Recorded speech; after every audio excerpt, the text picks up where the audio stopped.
Let us look at different roles and the responsibilities involved in a formal review. Manager. The manager can be considered as the sponsor of the review process.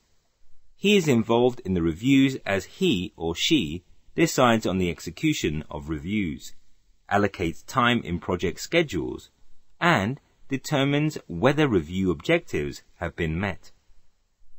The manager will also take care of any review training requested by the participants. Of course, a manager can also be involved in the review itself, depending on his or her background, playing the role of a reviewer if this would be helpful to the review. Moderator. The moderator, or review leader, leads the review process.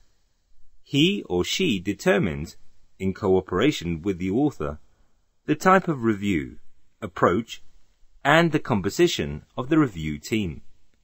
The moderator performs the entry check and the follow-up on the rework in order to control the quality of the input and output of the review process.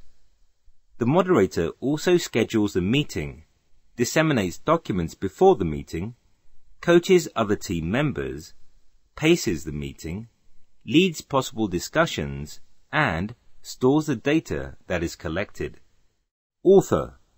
Author is the writer of software products under review. The author's basic goal should be to learn as much as possible with regard to improving the quality of the artifact under review, but also to improve his or her ability to create future artifacts. The author's task during the review is to clarify doubt during the review and to understand the defects found. Reviewer. The task of the reviewers, also called checkers or inspectors, is to check any material for defects, mostly prior to the meeting. The level of thoroughness required depends on the type of review.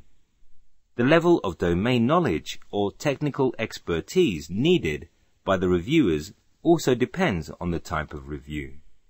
Reviewers should be chosen to represent different perspectives and roles in the review process.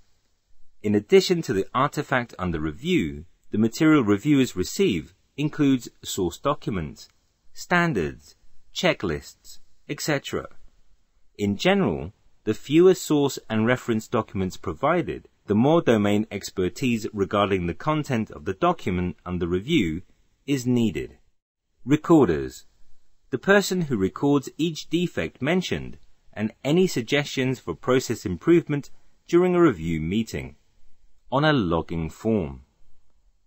The recorder, who is sometimes referred to as scribe, has to ensure that the logging form is readable and understandable.